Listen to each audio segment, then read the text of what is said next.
Welcome, y'all, my yarny loves. It's past time o'clock for crafting a better world. So let's dig into our tools and project bags and see what meaning we can find to help us in the work of being, becoming, and braving a better world for all.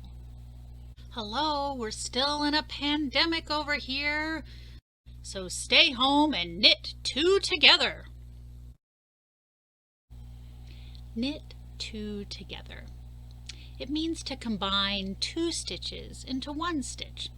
In a knitting pattern, this is done to decrease stitches for shaping in a garment, like when you make a dart in sewing. It is also used in lace patterns, yarn over, knit two together, yarn over. You decrease in one place so that you can increase in another, creating beautiful open designs. I love the idea of decreasing in one place so you can increase somewhere else.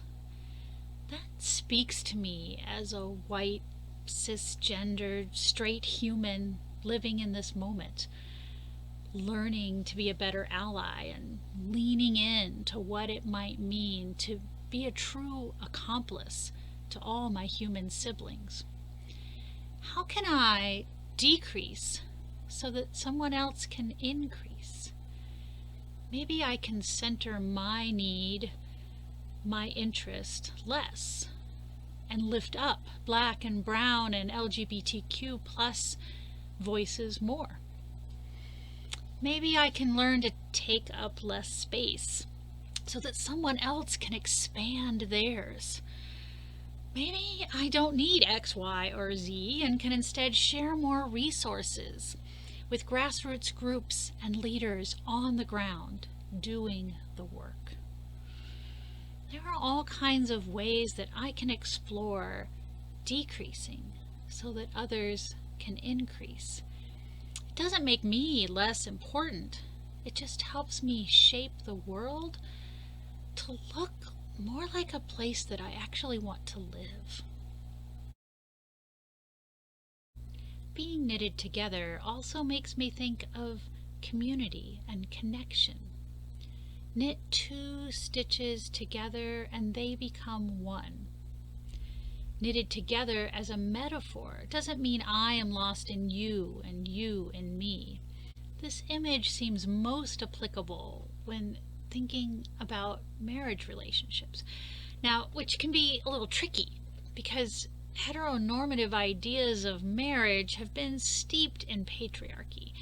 And the marriage of patriarchy is not one about equals coming together, but of one becoming subservient to another.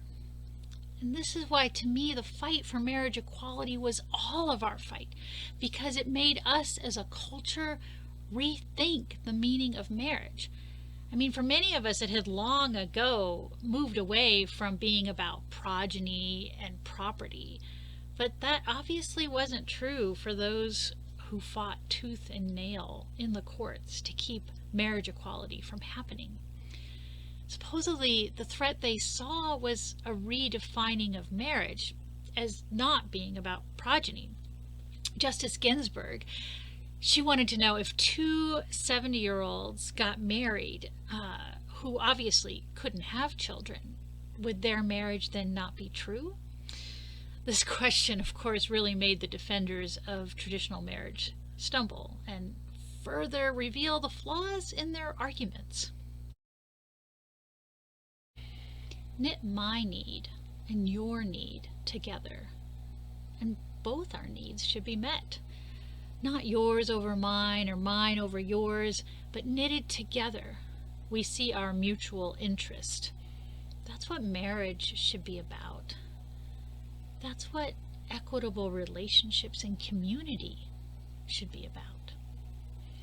When we knit ourselves together, we can shape an outcome that is equitable for all. When we knit ourselves together, we can't help but craft a beautiful pattern.